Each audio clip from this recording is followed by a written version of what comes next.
Welcome to Biography with Plutarch, where we delve into the lives of remarkable individuals to uncover the essence of their character and the experiences that shaped them. Today, we embark on a fascinating journey through the life of Ed Sullivan, the beloved American entertainer, television host, and journalist who left an indelible mark on the world of entertainment. As we step into the vibrant world of early 20th century New York City, we find ourselves in the midst of a bustling metropolis where the sounds of jazz and vaudeville fill the air and the smells of street vendors and freshly baked bread waft through the streets. It is here, in the historic neighborhood of Harlem, that Edward Vincent Sullivan was born on September 28, 1901. The youngest of 3 children, Ed grew up in a world vastly different from the one he would later inhabit as a household name. Ed's parents, Elizabeth and Peter Sullivan, were Irish immigrants who had arrived in America seeking better opportunities. They instilled in their son a strong work ethic and a passion for the performing arts, which would become the hallmark of his future success. The Sullivan family lived in a small apartment on 1/8th Street, surrounded by the sights and sounds of a thriving immigrant community. Ed's childhood was filled with the sounds of laughter, music, and storytelling, as his parents regaled him with tales of their homeland and the struggles they faced in their new country. As a young boy, Ed attended PS 91 Elementary School in Harlem, where he developed a keen interest in sports, particularly boxing. He would often sneak into the local boxing gym to watch the fighters train, mesmerized by their skill and agility. Ed's own athletic prowess soon earned him the nickname, the Harlem Hurricane, as he competed in local amateur matches and quickly became known for his lightning-fast reflexes and razor-sharp instincts.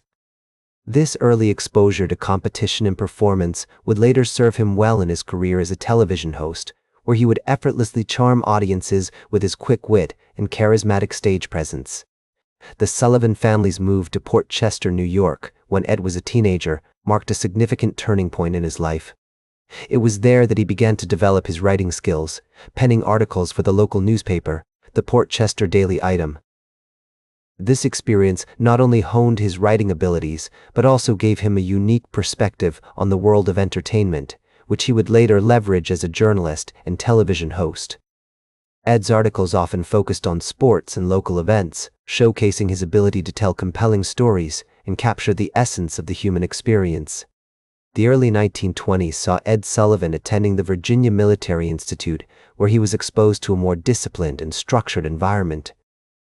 However, Ed's restless spirit and creative inclinations soon led him to drop out as he pursued a career in journalism that would allow him to express himself more freely. He landed a job as a sports writer for the New York Evening Mail, where he covered some of the biggest sporting events of the time, including boxing matches and baseball games. It was during this period that Ed developed his distinctive writing style, which blended humor, wit, and a deep understanding of the human condition. The Roaring Twenties, with their vibrant music scene, flapper culture, and rising stars of vaudeville, provided the perfect backdrop for a young man with a passion for entertainment to hone his craft.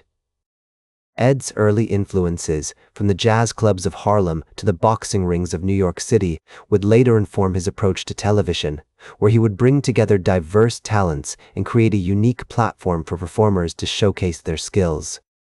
One notable example of Ed's early writing style can be seen in his coverage of the 1922 World Series between the New York Giants and the New York Yankees. In his article, Ed vividly described the electric atmosphere at the Polo Grounds, where the Giants ultimately emerged victorious. His writing not only captured the excitement of the game, but also conveyed the sense of community and shared experience that defined the era. The formative years of Ed Sullivan's life were marked by a series of events that would ultimately shape his character and set him on the path to becoming one of America's most beloved entertainers. From his early days as a sports writer to his later exploits as a journalist, Ed's experiences were characterized by a boundless energy, a quick wit, and an unwavering dedication to his craft. As Ed Sullivan's career in journalism continued to flourish, he began to make a name for himself as a charismatic and knowledgeable writer, capable of effortlessly navigating the worlds of sports and entertainment. His words danced across the page, painting vivid pictures of the city's vibrant landscape, from the bright lights of Broadway to the humble charm of neighborhood diners. In 1927, he landed a job as a syndicated columnist for the New York Daily News, where his column, Little Old New York, became a staple of the city's cultural landscape. This platform allowed Ed to share his unique perspective on the city and its inhabitants, regaling readers with stories of the colorful characters that populated the streets, theaters, and nightclubs of Manhattan. As he wandered through the city, notebook in hand, Ed would often stumble upon hidden gems, a jazz club in Harlem, a Yiddish theater in the Lower East Side, or a tiny Italian restaurant in Little Italy. He would strike up conversations with the owners, performers, and patrons, gathering tales and anecdotes that would later find their way into his column. His writing was infused with a sense of wonder and curiosity, as if he were constantly discovering new facets of the city and its people.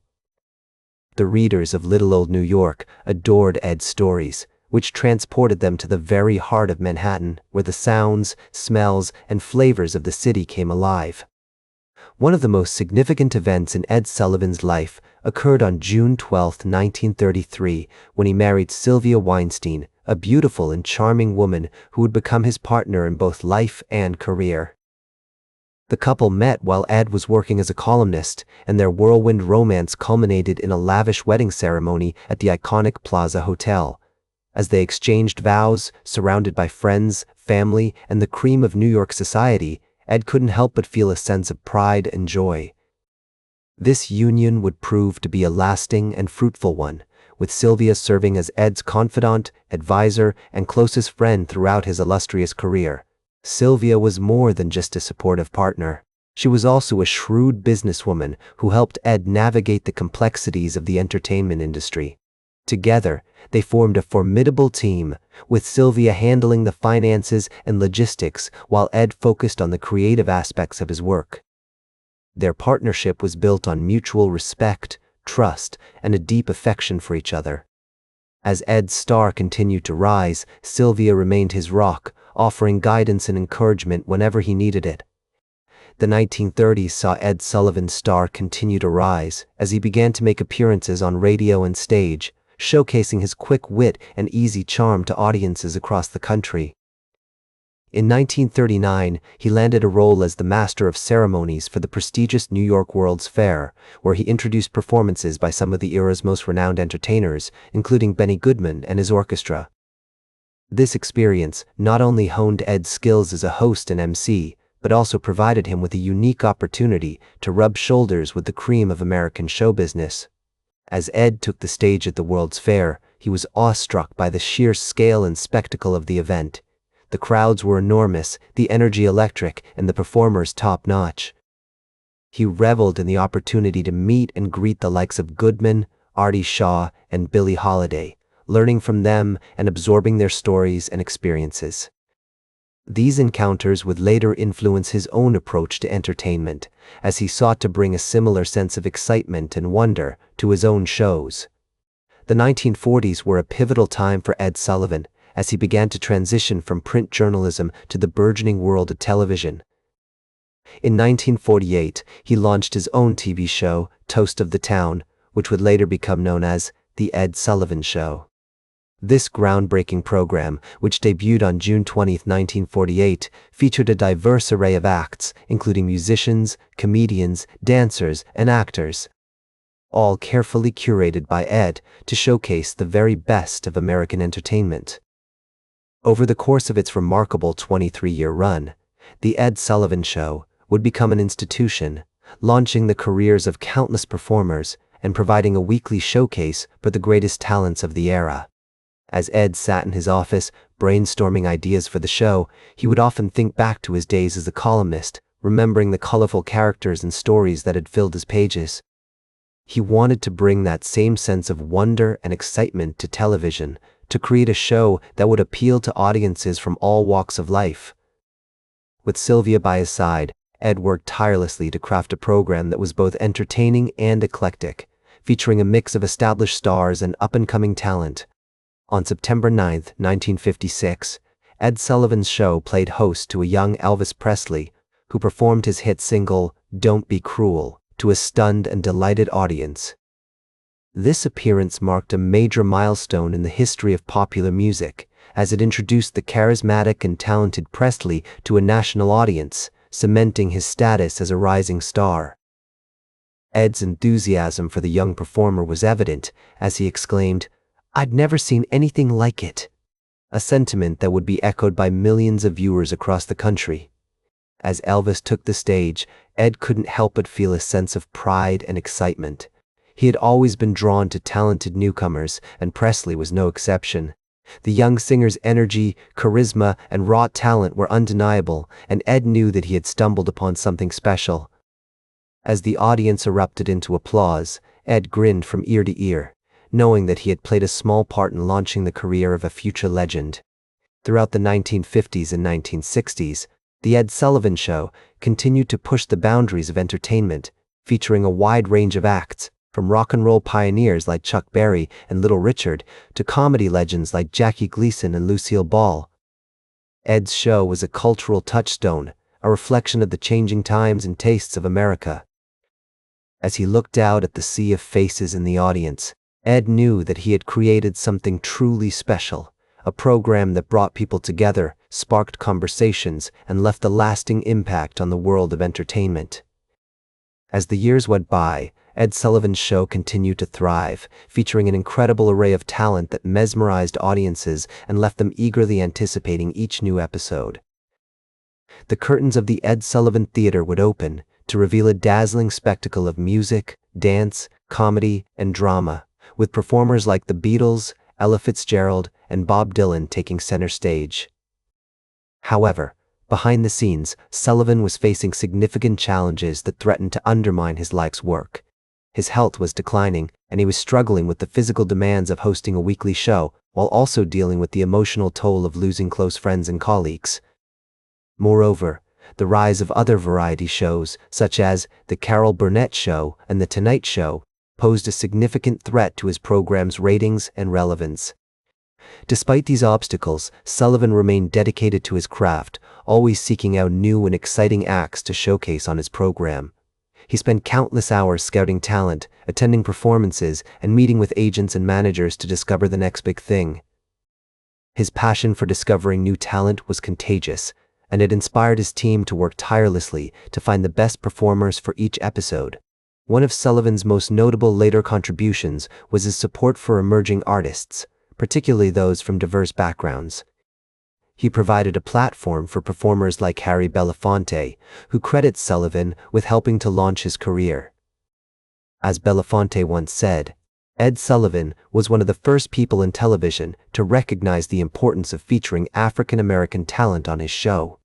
This commitment to inclusivity and diversity helped to cement Sullivan's legacy as a pioneering figure in the entertainment industry. Sullivan's support for emerging artists was not limited to African American performers. He also featured talented performers from other ethnic backgrounds, such as Latinx, Asian, and Native American artists. For example, he showcased the talents of Carmen Miranda, a Brazilian singer and actress who became a sensation on his show, and he also featured the Japanese-American singer and actor Pat Suzuki. These performances not only helped to launch the careers of these talented individuals, but also played a significant role in breaking down cultural barriers and promoting understanding and appreciation between different communities. In the 1960s and 1970s, Sullivan received numerous accolades for his work, including multiple Emmy Awards and a star on the Hollywood Walk of Fame. Despite these honors, he remained humble and dedicated to his craft, continuing to produce and host his show until its final episode in 1971. As he looked back on his remarkable career, Sullivan reflected on the incredible array of talent he had featured over the years, saying, "I've been fortunate enough to have had the opportunity to present some of the greatest performers of our time." He also expressed his gratitude to his team, including his producers, writers, and crew members, who had worked tirelessly behind the scenes to bring his vision to life. Ed Sullivan passed away on October 13, 1974, at the age of 73, leaving behind a legacy that continues to inspire and influence the entertainment industry today. His show's impact can be seen in everything from Saturday Night Live to America's Got Talent, and his commitment to showcasing diverse talent has paved the way for future generations of performers. The Ed Sullivan Theater, where his show was taped, remains an iconic landmark in New York City, and it continues to host some of the biggest names in entertainment. His dedication to his craft, his passion for discovering new talent, and his commitment to inclusivity have left an indelible mark on the world of entertainment. Despite facing numerous challenges throughout his career, he remained focused on his goals and continued to push boundaries, always striving to create something new and innovative. Today, Ed Sullivan is remembered as a beloved figure in American entertainment, a man who helped to shape the course of popular culture and to launch the careers of countless performers. His legacy continues to inspire new generations of artists, producers, and fans, and his influence can be seen in everything from music and comedy to dance and theater. In many ways, Ed Sullivan's legacy is a reflection of his own personality and values. He was a complex and multifaceted individual, driven by a passion for entertainment and a commitment to excellence. He was also a deeply empathetic person who understood the struggles and challenges faced by many of the performers he featured on his show. This empathy and compassion helped him to create a sense of community and belonging among his guests, and it played a significant role in making his show feel like a welcoming and inclusive space for audiences. His legacy continues to inspire and influence us today, and it serves as a powerful reminder of the impact one person can have on the world. That's all for today's biography with Plutarch. Remember to like, share, and subscribe. And until next time, remember that understanding the lives of remarkable individuals helps us better understand ourselves.